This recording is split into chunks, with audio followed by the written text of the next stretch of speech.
Hello, I saw your question in the email. You said use sine, cosine to solve this triangle. First thing I notice it's a right triangle here. Q is giving us 17 and S is giving us 28. You want to find the angle Q and R. I guess first of all they're asking for R, it looks like. So if you take the cosine of R, it's adjacent over hypotenuse, so it'd be 17 over 28. And then you do the inverse cosine of 17 over 28, and I get 52.6 degrees. Now you want to find Q. You could, use different ways you could do it, but I think the easiest way is just take R from 90. You get what, 37.4, I believe, for Q. Then we need to find little r if we want to finish solving it. A different way, you could use Pythagorean theorem, but I'm just going to come back and use sine, cosine. That's what they mentioned in direction.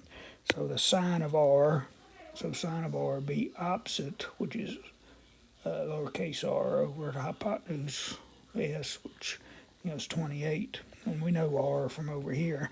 I did add several digits to it, make sure I had rounds correctly.